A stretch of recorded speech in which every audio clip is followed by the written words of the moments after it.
आज आपण ज्या पुस्तकाचा प्रवास सुरू करतो आहोत ते फक्त संवादावर आधारित नाही, ते मानवी नात्यांच्या अदृश्य रचनेवर आधारित आहे. या पुस्तकाचे लेखक जेफरसन फिशर, व्यवसायानं वकील पण मनाने संवादतज्ञ. ते न्यायालयात शब्दांची ताकद पाहतात आणि जीवनात शांततेची शक्ती. त्यांच्या लेखनाची खासियत म्हणजे ते संवाद जिंकायला शिकवत नाहीत, ते संभाषण वाचवायला शिकवतात. आणि कदाचित आपलं पुढचं संभाषण आपल्या आयुष्याची दिशा बदलू शकतं. संवाद का तुटतो? आज आपण संवादाच्या युगात जगतो. फोन आहेत, मेसेजेस आहेत, व्हिडिओ कॉल्स आहेत. पण प्रश्न असा आहे, आपण खरोखर बोलतो का? जेफरसन फिशर सांगतात, संवाद तुटण्याचं कारण शब्दांची कमतरता नाही, तर सुरक्षिततेची कमतरता आहे. जेव्हा माणूस असुरक्षित असतो तेव्हा तो ऐकत नाही, तो स्वतःचं संरक्षण करतो. संभाषणात दोन गोष्टी असतात, माहिती आणि भावना. आपण माहिती ऐकतो, पण भावना दुर्लक्षित करतो. आणि तिथेच संवाद तुटायला सुरुवात होते. आज बहुतेक संभाषणं प्रतिक्रियात्मक असतात. कुणी काही बोललं, आपण लगेच उत्तर देतो, विचार न करता, थांबल्याशिवाय, भावनांवर नियंत्रण न ठेवता. फिशर म्हणतात, संवाद जिंकायचा नसतो, तो समजून घ्यायचा असतो. प्रतिक्रिया म्हणजे भावनांची उधळण. प्रतिसाद म्हणजे भावनांवर नियंत्रण ठेवून विचारपूर्वक बोलणं. दोन्हीमध्ये फक्त काही सेकंदांचा फरक असतो, पण परिणाम पूर्ण नातं बदलू शकतं. मी बरोबर आहे मानसिकता. संवाद तुटण्याचं तिसरं कारण अहंकार. आपण ऐकण्यासाठी बोलत नाही, आपण बरोबर ठरवण्यासाठी बोलतो. संभाषण म्हणजे दोन सत्यांचा संघर्ष, पण आपण त्याला एकच सत्य बनवण्याचा प्रयत्न करतो. फिशर म्हणतात, जर तुमचं उद्दिष्ट समोरच्याला हरवणं असेल तर तुम्ही आधीच नातं हरवलं आहे. संवाद तुटतो कारण आपण घाबरतो. आपल्याला भीती वाटते, आपण चुकीचे ठरू. आपल्याला भीती वाटते, आपण कमी दिसू. आपल्याला भीती वाटते, आपण नाकारले जाऊ.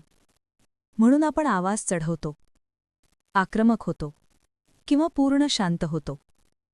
दोन्ही प्रकार धोकादायक आहेत. आक्रमक व्यक्ती नातं तोडते, मूक व्यक्ती स्वतःला तोडते. फिशर एक महत्त्वाची गोष्ट सांगतात, संवादात सुरक्षितता निर्माण करा. जेव्हा समोरची व्यक्ती सुरक्षित वाटते तेव्हा ती प्रामाणिक होते. आणि प्रामाणिकता ही प्रत्येक मजबूत नात्याची पायाभरणी आहे. पावर खेळ. संवादात अदृश्य सत्ता असते. कोण जास्त बोलतं, कोण थांबवतं, कोण शेवटचं वाक्य बोलतं, हे सगळं मानसिक शक्तीचं प्रदर्शन असतं. पण फिशर सांगतात, खरी शक्ती म्हणजे शांतता. जो व्यक्ती भावनिकदृष्ट्या स्थिर आहे तोच संभाषण नियंत्रित करतो. शांत राहणं म्हणजे कमजोरी नाही, ते आत्मनियंत्रण आहे. तुम्ही कधी लक्ष दिलं आहे का? वाद जिंकून नातं हरवलं आहे. तुम्ही बरोबर होता, पण तुम्ही एकटे राहिलात. याला फिशर म्हणतात पायरिक कॉन्व्हर्सेशन, जिथे विजय असतो पण समाधान नसतं. संवाद बदलण्याची पहिली पायरी. या पुस्तकाचा पहिला धडा साधा आहे. पुढचा संवाद जाणीवपूर्वक करा. थांबा, श्वास घ्या, ऐका. तुम्ही काय बोलणार आहात यापेक्षा समोरच्याला काय वाटतंय हे विचार करा. संवाद म्हणजे शब्दांची देवाणघेवाण नाही, तो भावनांचा पूल आहे. आज आपण पाहिलं, संवाद तुटतो कारण आपण ऐकत नाही, आपण प्रतिक्रिया देतो, आपण स्वतःचं संरक्षण करतो.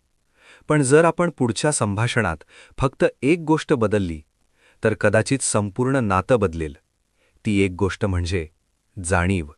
आज आपण या पुस्तकाचा फक्त पहिला दरवाजा उघडला आहे, पण शब्दांशी एकट्यानं बसून त्यांचा अर्थ शोधणं हे तुमच्यावर आहे. जर तुम्हाला तुमचं पुढचं संभाषण जास्त शांत, जास्त प्रभावी आणि जास्त प्रामाणिक करायचं असेल तर हे पुस्तक स्वतः वाचा. कारण काही पुस्तकं ऐकण्यासाठी नसतात, ती जगण्यासाठी असतात. जेफरसन फिशर आपल्याला संवाद जिंकायला शिकवत नाहीत. ते आपल्याला स्वतःवर नियंत्रण ठेवायला शिकवतात. कारण प्रत्येक संवादात पहिली लढाई समोरच्याशी नसते, ती स्वतःच्या भावनांशी असते. राग, संवादाचा सर्वात मोठा शत्रू. राग ही नैसर्गिक भावना आहे. तो चुकीचा नाही. पण रागाच्या क्षणी घेतलेले निर्णय बहुतेक वेळा चुकीचे असतात. फिशर सांगतात, संवादात सर्वात धोकादायक क्षण तो नसतो जेव्हा समोरचा व्यक्ती ओरडतो. तो असतो जेव्हा तुमच्या आत प्रतिक्रिया तयार होते. आपल्या मेंदूमध्ये एक अतिशय प्राचीन यंत्रणा आहे, फाईट ऑर फ्लाईट. जेव्हा आपल्याला धोका जाणवतो, आपण लढतो किंवा पळतो. वादातही हेच होतं. कोणी टीका केली, कोणी विरोध केला, कोणी आपल्याला चुकीचं ठरवलं, आपल्या मेंदूला ते हल्ल्यासारखं वाटतं. पण फिशर म्हणतात, संवाद म्हणजे युद्धभूमी नाही, तो संबंध टिकवण्याचा प्रयत्न आहे. प्रतिक्रिया आणि परिणाम. रागाच्या क्षणी बोललेलं एक वाक्य वर्षानुवर्षे नातं तोडू शकतं. आपण नंतर म्हणतो, मी रागत बोललो, पण समोरच्याला ते वाक्य कायम लक्षात राहतं. कारण शब्द आवाज संपल्यानंतरही जगतात. फिशर एक साधा नियम देतात, if it costs you your peace, it's too expensive. तुमचा राग जर तुमची शांतता हिसकावून घेत असेल, तर तो खूप महाग आहे. शांत राहणं म्हणजे कमजोरी नाही. लोकांना वाटतं शांत राहणं म्हणजे हार मानणं. पण खरं तर शांत राहणं म्हणजे स्वतःवर नियंत्रण असणं. तुम्ही आवाज चढवता कारण तुम्हाला नियंत्रण सुटतं. पण जो व्यक्ती रागाच्या क्षणीही स्थिर राहतो, तोच संवादाचा खरा नेता असतो. आपल्याला राग का येतो? कारण काही शब्द आपल्या जखमांना स्पर्श करतात. कोणी म्हणालं, तू कधीच ऐकत नाहीस, आणि तुम्हाला आठवतं भूतकाळातील प्रत्येक टीका. कोणी म्हणालं, तुझ्यात जबाबदारी नाही, आणि तुम्हाला जाणवतं तुमच्या अपयशाची वेदना. राग हा बहुतेक वेळा वर्तमान क्षणाचा नसतो, तो भूतकाळाचा असतो. फिशर सांगतात, आपले ट्रिगर्स ओळखा. कोणते शब्द तुम्हाला अस्थिर करतात? कोणत्या परिस्थितीत तुम्ही ताबा गमावता? जेव्हा तुम्ही स्वतःला ओळखता, तेव्हा तुम्ही प्रतिक्रिया थांबवू शकता. थांबण्याची कला. संवादात सर्वात शक्तिशाली साधन शब्द नाही, तो विराम आहे. रागाच्या क्षणी 3 सेकंद थांबा. श्वास घ्या. त्या 3 सेकंदात तुम्ही तुमचं नातं वाचवू शकता. शांतता ही शिक्षा नाही, ती स्थैर्य आहे. आवाज कमी करा, प्रभाव वाढवा. जेव्हा समोरची व्यक्ती ओरडते, तुम्ही आवाज वाढवलात, तर संवाद जळतं. पण तुम्ही आवाज कमी केलात, तर समोरचा हळूहळू शांत होतो. कारण माणूस भावनांचा प्रतिबिंब असतो. तुम्ही स्थिर असाल, तर समोरचा देखील स्थिर व्हायला लागतो. महत्वाची गोष्ट, भावनांवर नियंत्रण म्हणजे भावना दाबणं नाही, त्या मान्य करणं आहे. मला राग आला आहे, हे मनात मान्य करा. पण तो राग तुमच्या शब्दांवर राज्य करू देऊ नका. फिशर म्हणतात, तुम्ही भावना नाहीत, तुम्ही त्यांचे निरीक्षक आहात. हा दृष्टिकोन बदलला की संवाद बदलतो. संवादातील शांत शक्ती. शांत व्यक्ती कधीच घाई करत नाही. तो लगेच उत्तर देत नाही. तो लगेच निर्णय घेत नाही. त्याची उपस्थितीच संवाद स्थिर करते. तुम्ही असा व्यक्ती होऊ शकता, जो रागाच्या क्षणीही संवाद सुरक्षित ठेवतो. हीच खरी शक्ती आहे. आज आपण पाहिलं, राग नैसर्गिक आहे, पण तो नेतृत्व करायला लागला की नातं तुटतं. संवादात जिंकणं महत्त्वाचं नाही, शांत राहणं महत्त्वाचं आहे. कारण शांतता स्वतःवरच्या नियंत्रणातून येते. आज आपण या पुस्तकाचा फक्त पहिला दरवाजा उघडला आहे. पण शब्दांशी एकट्याने बसून त्यांचा अर्थ शोधणं हे तुमच्यावर आहे. जर तुम्हाला तुमचं पुढचं संवाद जास्त शांत, जास्त प्रभावी आणि जास्त प्रामाणिक करायचं असेल, तर हे पुस्तक स्वतः वाचा. कारण काही पुस्तकं ऐकण्यासाठी नसतात, ती जगण्यासाठी असतात. कोण जास्त बोलतो, कोण थांबवतं, कोण शेवटचं वाक्य बोलतं, हे सगळं मानसिक शक्तीचं प्रदर्शन असतं. पण फिशर म्हणतात, खरी शक्ती म्हणजे शांतता. जो व्यक्ती भावनिकदृष्ट्या स्थिर आहे, तोच संवाद नियंत्रित करतो. शांत राहणं म्हणजे कमजोरी नाही, ते आत्मनियंत्रण आहे. तुम्ही कधी लक्ष दिलं आहे का? वाद जिंकून नातं हरवलं आहे? तुम्ही बरोबर होतात, पण तुम्ही एकटे राहिलात. याला फिशर म्हणतात पिर्रिक कॉन्व्हर्सेशन, जिथे विजय असतो पण समाधान नसतं. संवाद बदलण्याची पहिली पायरी या पुस्तकाचा पहिला धडा साधा आहे. पुढचं संवाद जाणीवपूर्वक करा. थांबा, श्वास घ्या, ऐका. तुम्ही काय बोलणार आहात यापेक्षा समोरच्याला काय वाटतंय यावर विचार करा. संवाद म्हणजे शब्दांची देवाणघेवाण नाही, तो भावनांचा पूल आहे. आज आपण पाहिलं, संवाद तुटतो कारण आपण ऐकत नाही. आपण प्रतिक्रिया देतो, आपण स्वतःचं रक्षण करतो. पण जर आपण पुढच्या संवादात फक्त एक गोष्ट बदलली तर कदाचित संपूर्ण नातं बदलेल. ती एक गोष्ट म्हणजे जाणीव. आज आपण या पुस्तकाचा फक्त पहिला दरवाजा उघडला आहे, पण शब्दांशी एकट्याने बसून त्यांचा अर्थ शोधणं हे तुमच्यावर आहे. जर तुम्हाला तुमचं पुढचं संवाद जास्त शांत, जास्त प्रभावी आणि जास्त प्रामाणिक करायचं असेल, तर हे पुस्तक स्वतः वाचा. कारण काही पुस्तकं ऐकण्यासाठी नसतात, ती जगण्यासाठी असतात. जेफरसन फिशर सांगतात, संवादात सर्वात मोठी चूक म्हणजे लोक ऐकत नाहीत, ते उत्तर तयार करत असतात. आणि कदाचित संवाद सुधारण्याची सुरुवात बोलण्यापासून नव्हे, तर ऐकण्यापासून होते. आपण ऐकतो का? आपण सर्वजण असं मानतो की आपण चांगले श्रोते आहोत. पण वास्तव वेगळं आहे. जेव्हा कोणी बोलतं, आपल्या मनात 3 गोष्टी सुरू असतात. मी काय उत्तर देणार? तो चुकीचा कसा आहे? मला काय सांगायचं आहे? आणि त्यामुळे आपण शब्द ऐकतो, पण भावना ऐकत नाही. फिशर सांगतात, listening is not waiting your turn to speak. ऐकणं म्हणजे शब्दांमागचं मन समजून घेणं, ऐकण्यामागचा अहंकार. आपण ऐकत नाही कारण आपल्याला स्वतःचं मत महत्त्वाचं वाटतं. आपल्याला वाटतं, जर आपण शांत राहिलो तर आपण कमी ठरवू. पण खरं उलटं आहे. जो व्यक्ती ऐकतो तोच संवादाचा केंद्रबिंदू होतो. कारण लोकांना सल्ला नको असतो, त्यांना समजून घेतलं जाणं हवं असतं. सक्रिय ऐकणं म्हणजे काय? ते फक्त डोळे संपर्कात ठेवणं नाही, ते फक्त मान हलवणं नाही. ते आहे समोरच्याच्या भावनांना शब्द देणं. उदाहरणार्थ, कुणी म्हणतं, आज ऑफिसमध्ये खूप वाईट झालं. साधं उत्तर, असं होतंच. पण सक्रिय ऐकणं म्हणेल, तुला खूप निराश वाटतंय का? ही छोटी बदललेली वाक्यरचना मोठा फरक घडवते, कारण ती भावना मान्य करते. मध्ये अडवणं म्हणजे सूक्ष्म अपमान. आपण बहुतेक वेळा मध्येच अडवतो, कारण आपल्याला वाटतं आपण मुद्दा समजलो. पण मध्ये अडवणं म्हणजे तुझं बोलणं पूर्ण ऐकण्याची मला गरज नाही, असा सूक्ष्म संदेश. फिशर सांगतात, लेट देम फिनिश. जेव्हा एखादी व्यक्ती पूर्ण बोलते, तेव्हा तिच्या भावनांचा भार कमी होतो. ऐकणं म्हणजे नियंत्रण सोडणं. ऐकणं कठीण का आहे? कारण त्यासाठी आपल्याला नियंत्रण सोडावं लागतं. जेव्हा आपण बोलतो तेव्हा संभाषण आपल्या हातात असतं. पण जेव्हा आपण ऐकतो तेव्हा आपण दुसऱ्याच्या जगात प्रवेश करतो. आणि तो प्रवेश अहंकाराला आवडत नाही. पण मजबूत नात्यांसाठी अहंकाराला थांबावं लागतं. शांततेची भीती. कधी तुम्ही लक्ष दिलं आहे का? संभाषणात शांतता आली की आपण घाबरतो. आपण लगेच काहीतरी बोलतो. कारण शांतता अस्वस्थ करते. पण फिशर सांगतात, silence is not awkward, it is powerful. शांततेत समोरची व्यक्ती विचार करते, भावना स्थिर करते, आणि तेव्हा संवाद अधिक खोल जातो. सल्ला देण्याची घाई. लोक आपल्याकडे येतात कारण त्यांना ऐकणारा कोणी हवा असतो. पण आपण लगेच उपाय देतो. असं कर, तसं कर, मी असतो तर. पण प्रत्येक समस्या उपाय मागत नाही. कधीकधी ती फक्त उपस्थिती मागते. समजून घेणं विरुद्ध सहमत होणं.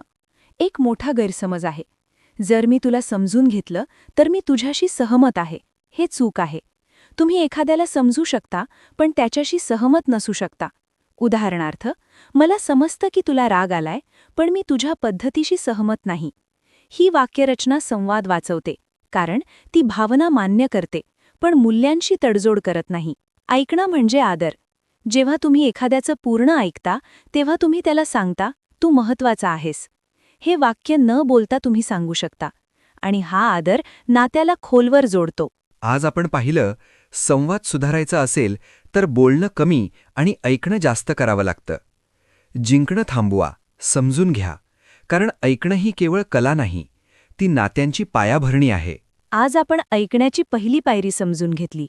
पण हे कौशल्य फक्त माहितीने येत नाही, ते जाणीवेने येतं, सरावाने येतं. जर तुम्हाला तुमच्या नात्यांमध्ये अधिक विश्वास, अधिक स्थैर्य आणि अधिक समज निर्माण करायची असेल तर हे पुस्तक स्वतः वाचा. जेफरसन फिशर सांगतात, संभाषण तुटतं ते आवाजामुळे नाही, ते शब्दांच्या निवडीमुळे तुटतं. एकच भावना दोन वेगळ्या वाक्यात व्यक्त केली तर परिणाम पूर्ण वेगळा होऊ शकतो. आणि म्हणूनच आज आपण शब्दांची शक्ती समजून घेणार आहोत. शब्द भावनांचे वाहक. शब्द हे फक्त ध्वनी नसतात, ते अर्थ घेऊन येतात, आठवणी घेऊन येतात, जखमा घेऊन येतात. जेव्हा आपण म्हणतो तू कधीच समजून घेत नाहीस, तेव्हा आपण एक घटना सांगत नाही, आपण व्यक्तीवर शिक्का मारतो आणि शिक्का संभाषण बंद करतो. फिशर सांगतात, speak to solve, not to score. तुमचं उद्दिष्ट समस्या सोडवणं असावं, गुण मिळवणं नव्हे. तू नेहमी धोकादायक सुरुवात. संभाषणात सर्वात धोकादायक शब्द म्हणजे नेहमी आणि कधीच. तू नेहमी उशीर करतोस, तू कधीच लक्ष देत नाहीस. हे शब्द समोरच्याला बचावात्मक करतात, कारण ते त्याच्या संपूर्ण व्यक्तिमत्वावर आरोप करतात. फिशर सांगतात, घटना वेगळी ठेवा, व्यक्ती वेगळी ठेवा. उदाहरणार्थ, आज तू उशीर केलास आणि मला वाईट वाटलं. इथे दोषारोप नाही, इथे अनुभव आहे. आरोप म्हणजे तू मला दुर्लक्ष केलंस. निरीक्षण म्हणजे मी बोलत असताना तू फोनवर होतास. दोन्ही वाक्यात फरक आहे. पहिलं वाक्य भावना व्यक्त करतं पण दोष देतं. दुसरं वाक्य घटना सांगतं. जेव्हा आपण निरीक्षण करतो तेव्हा समोरच्याला स्वतः विचार करण्याची जागा मिळते. फिशर म्हणतात, फॅक्ट्स फर्स्ट, फीलिंग्ज नेक्स्ट. घटना सांगा, नंतर भावना सांगा. मला असं वाटतं, प्रभावी रचना. एक साधी पण प्रभावी पद्धत आहे. यू ऐवजी आय वापरा. तू मला राग आणतोस याऐवजी मला राग येतो जेव्हा. ही छोटी बदललेली रचना आक्रमकता कमी करते, कारण ती तुमच्या भावनेची जबाबदारी तुमच्याकडे ठेवते आणि जबाबदारी स्वीकारणं हे संभाषण प्रौढ बनवतं. आवाजाचा टोन. शब्द बरोबर असले तरी टोन चुकीचा असेल तर संभाषण तुटतं. एकच वाक्य, ठीक आहे, ते शांतपणे म्हटलं तर समजूत, ते कटू स्वरात म्हटलं तर तणाव. फिशर सांगतात, people here tone before words. म्हणून शब्दांची निवड आणि आवाजाची निवड दोन्ही महत्वाचे. कठोर सत्य कसं सांगायचं? कधीकधी आपल्याला कठोर सत्य सांगावं लागतं, पण ते सांगताना मान राखणं आवश्यक आहे. उदाहरणार्थ, तू चुकीचा आहेस याऐवजी माझा दृष्टिकोन वेगळा आहे. पहिलं वाक्य संभाषण बंद करतं, दुसरं वाक्य संभाषण उघडतं. फिशर म्हणतात, क्लॅरिटी विदाऊट क्रुएल्टी. स्पष्ट बोला, पण निर्दयी बनू नका. शब्द जपून वापरा. कधीकधी आपण म्हणतो, मी मजेत बोललो, पण समोरच्याला ते विनोद नव्हतं वाटत, कारण शब्द आपल्या हेतूपेक्षा जास्त शक्तिशाली असतात. म्हणूनच फिशर सुचवतात, पॉज बिफोर परमनंट वर्ड्स. काही शब्द संबंध कायमचे बदलतात. संवादातील साधेपणा. आपण कधीकधी जास्त गुंतागुंतीचे शब्द वापरतो, कारण आपल्याला प्रभाव टाकायचा असतो. पण साधे शब्द जास्त प्रामाणिक असतात. मला दुःख झालं. हे वाक्य लांब स्पष्टीकरणापेक्षा जास्त परिणामकारक असतं. संवादात स्पष्टता आणि साधेपणा विश्वास निर्माण करतात. शब्दांची पुनर्रचना, नात्याची पुनर्रचना. शब्द बदलले की भावनांची दिशा बदलते. आरोप बदलून निरीक्षण, तू बदलून मी, उपहास बदलून प्रामाणिकपणा. हे छोटे बदल मोठे परिणाम घडवतात. आज आपण पाहिलं, संभाषण तुटतं ते विचारांमुळे नाही, ते शब्दांमुळे तुटतं. एकच भावना दोन वेगळ्या शब्दांत व्यक्त केली की परिणाम बदलतो. म्हणून पुढच्या संभाषणात शब्द निवडताना थोडा विचार करा, कारण शब्द फक्त आवाज नसतात, ते नात्यांचा पाया असतात. आज आपण शब्दांची शक्ती समजून घेतली, पण हे कौशल्य फक्त ऐकून येत नाही, ते जागरूकतेने येतं. दररोजच्या संभाषणात सरावाने येतं. जर तुम्हाला तुमच्या नात्यांना तोडणारे शब्द नाही तर जोडणारे शब्द वापरायचे असतील तर हे पुस्तक स्वतः वाचा, कारण पुढचं संभाषण तुमच्या शब्दांनी घडणार आहे. जेफरसन फिशर सांगतात, संघर्ष हा समस्या नाही, संघर्ष हाताळण्याची पद्धत ही समस्या असते. प्रश्न असा नाही की वाद होणार का, प्रश्न असा आहे, तो वाद नातं तोडणार का मजबूत करणार.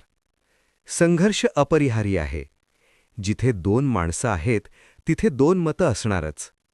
मतभेद म्हणजे तणाव नाही, तो नैसर्गिक आहे. पण आपण संघर्षाला धोका समजतो, म्हणून आपण दोन मार्ग निवडतो: पूर्ण टाळणं किंवा आक्रमक भिडणं.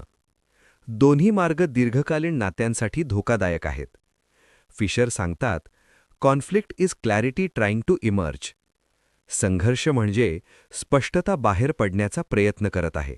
संघर्ष टाळणं शांततेचा भ्रम. काही लोक वाद टाळतात. ते म्हणतात, ठीक आहे, जाऊ दे.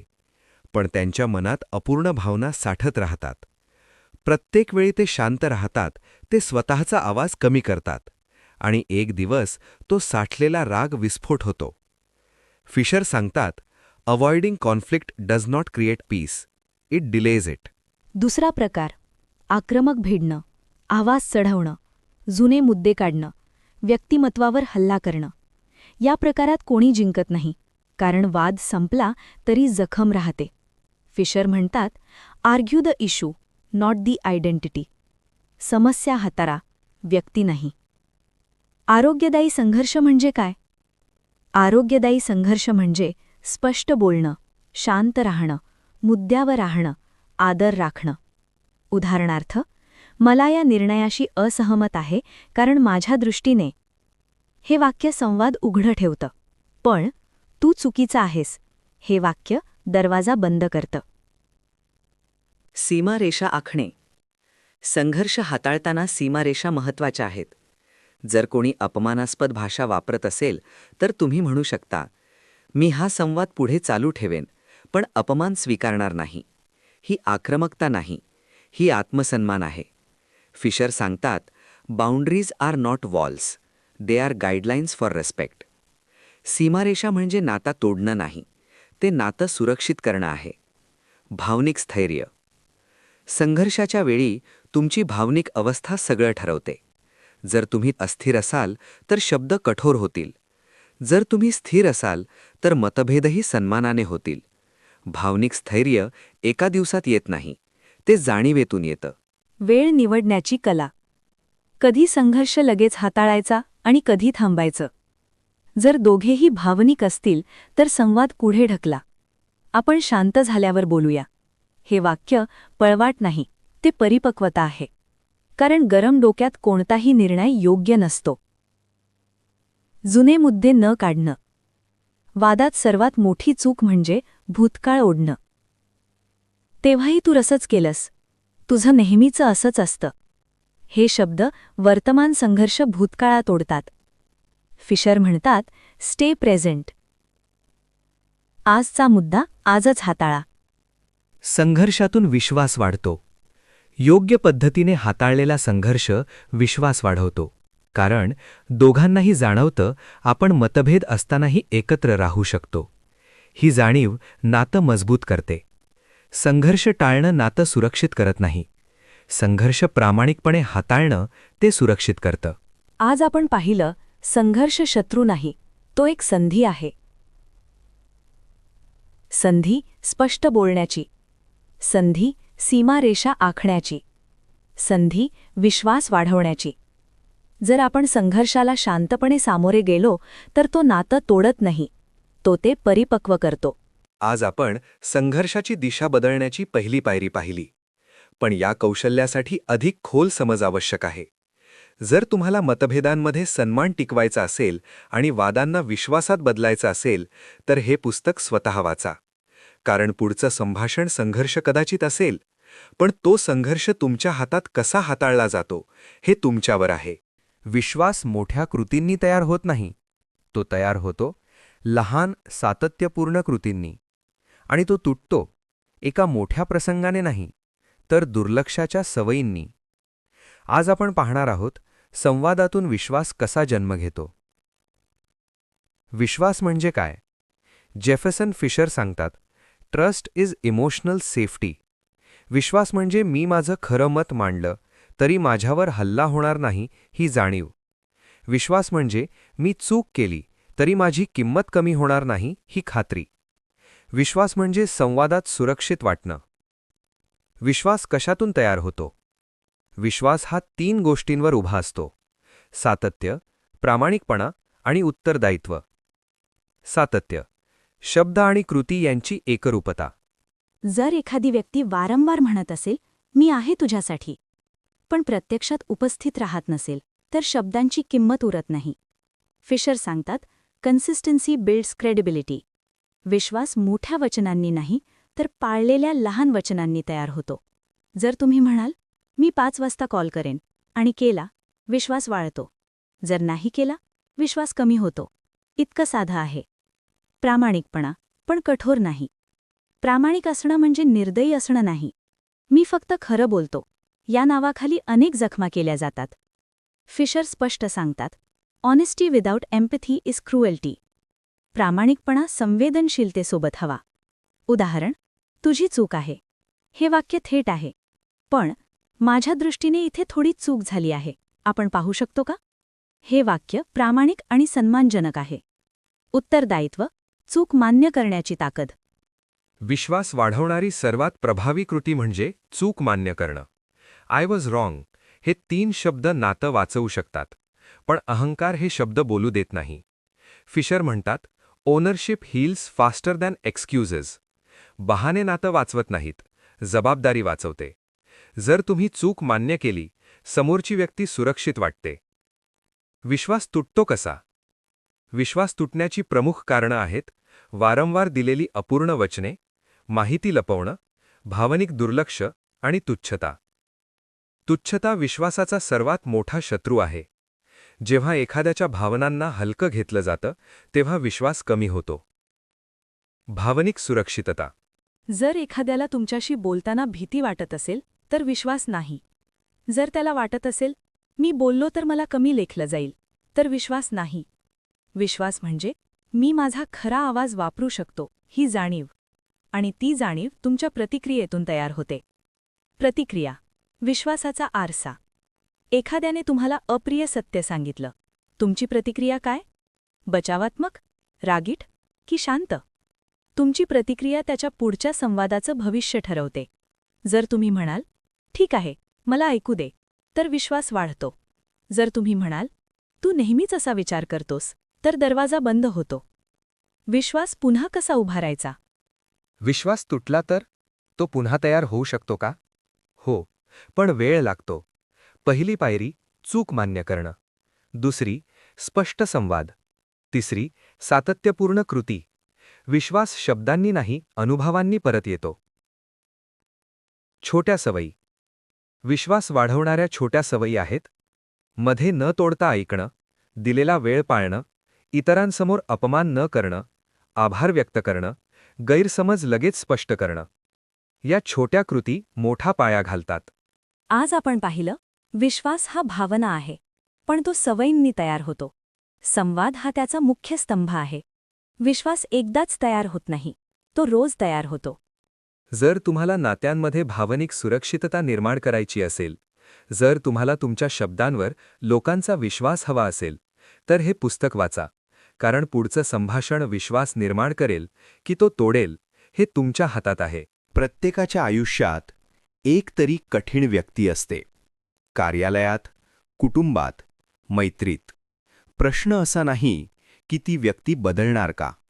प्रश्न असा आहे, आपण कसे प्रतिसाद देणार. कठीण व्यक्ती म्हणजे कोण? कठीण व्यक्ती म्हणजे सतत टीका करणारी, कधीही समाधानी नसणारी, आक्रमक, भावनिकदृष्ट्या अस्थिर किंवा पूर्णपणे संवाद टाळणारी. पण जेफरसन फिशर सांगतात, the goal is not to control them, the goal is to control your response.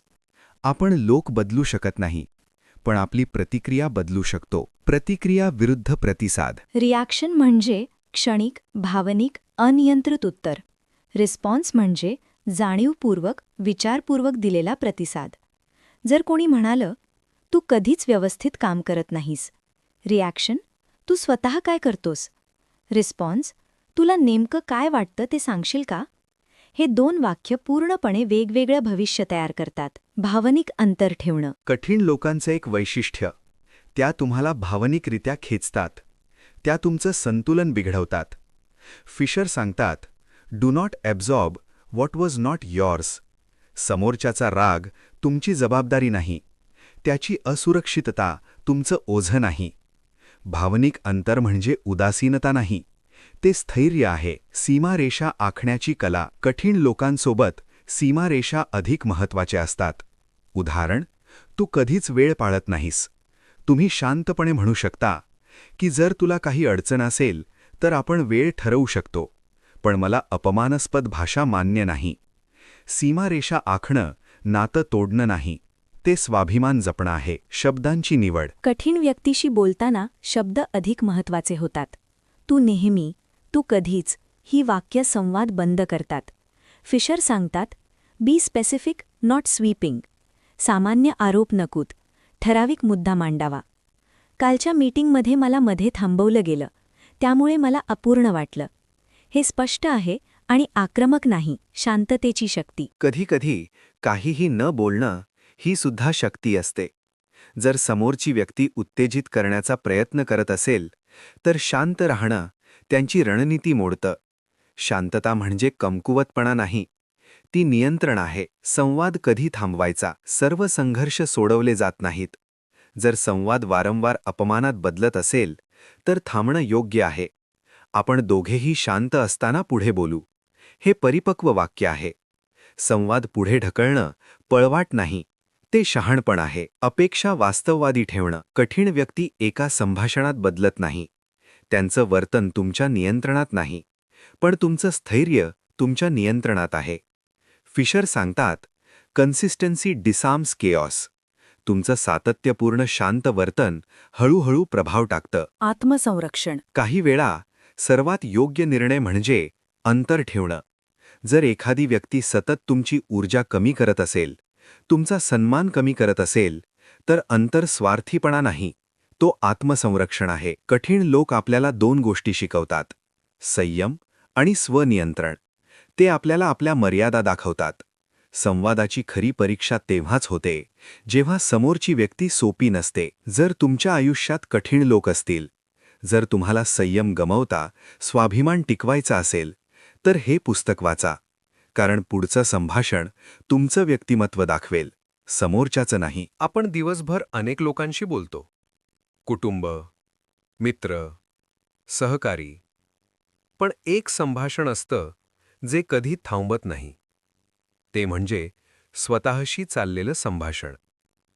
आणि जेफरसन फिशर सांगतात, the quality of your outer conversations depends on the quality of your inner one.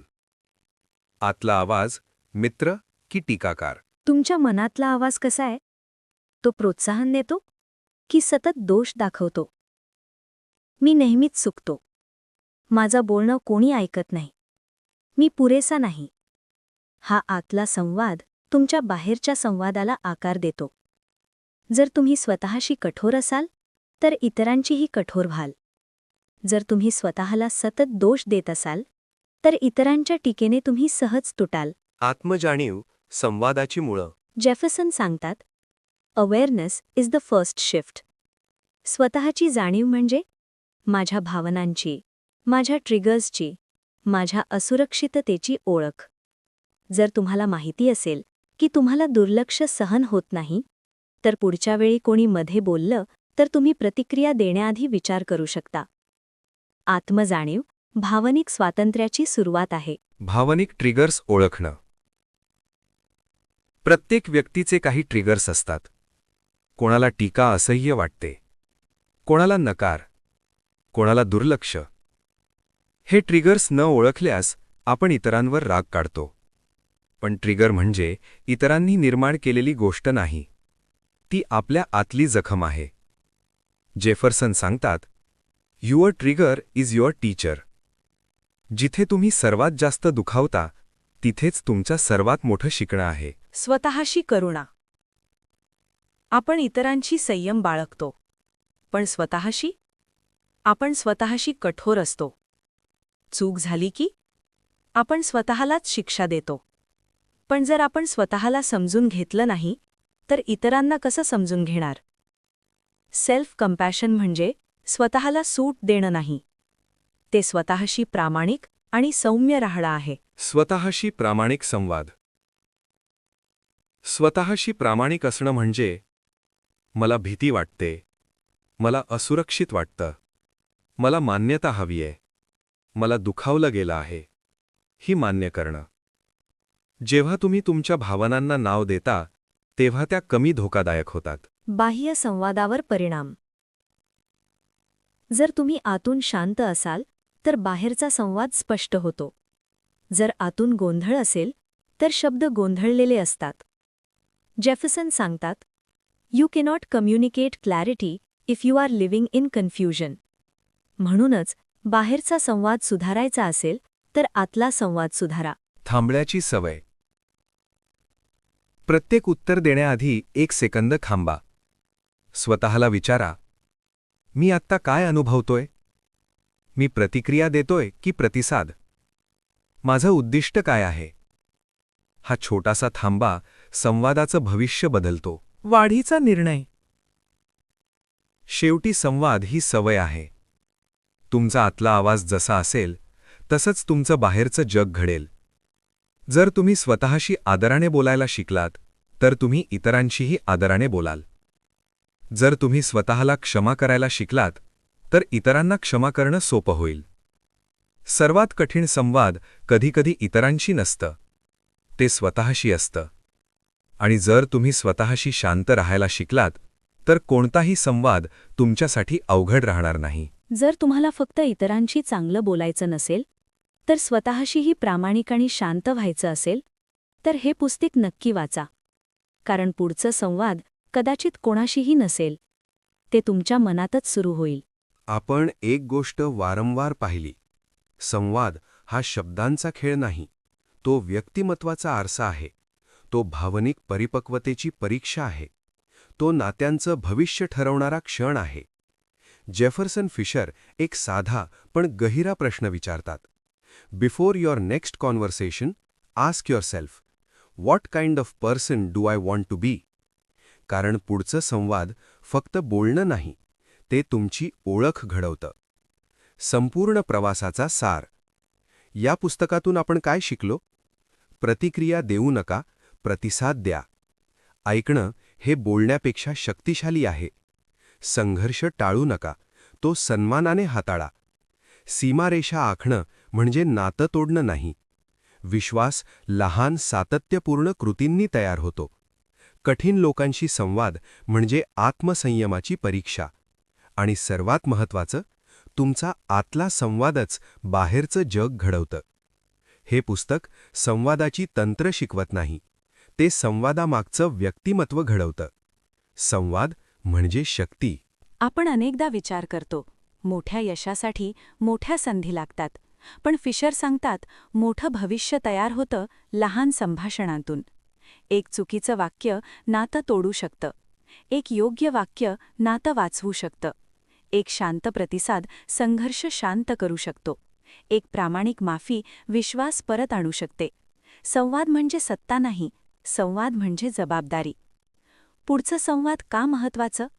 आपण भूतकाळ बदलू शकत नाही, पण पुढचं संवाद आपल्या हातात आहे. तुम्ही ठरवू शकता, मी शांत राहीन का, मी आदर राखीन का, मी स्पष्ट बोलेन का, मी ऐकेन का. प्रत्येक संवाद तुमच्या स्वभावाची स्वाक्षरी असते. बदलाची सुरुवात. बदल एका मोठ्या घोषणेतून होत नाही, तो सुरू होतो एका संवादातून. कदाचित आज, कदाचित उद्या, पण पुढच्या वेळी जेव्हा तुम्ही एखाद्या वादात असाल किंवा एखाद्या महत्त्वाच्या चर्चेत असाल, तेव्हा स्वतःला विचारा, मी आत्ता कोण बनतोय? कारण तुमचे शब्द तुमचं भविष्य लिहितात.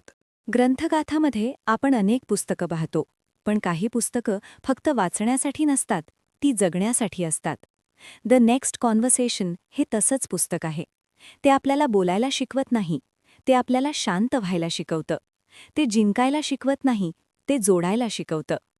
जर तुम्हाला तुमची नाती अधिक मजबूत हवी असतील, जर तुम्हाला आत्मविश्वासाने पण सन्मानाने बोलायचं असेल, जर तुम्हाला प्रत्येक संभाषणात परिपक्वता दाखवायची असेल, तर हे पुस्तक स्वतः वाचा.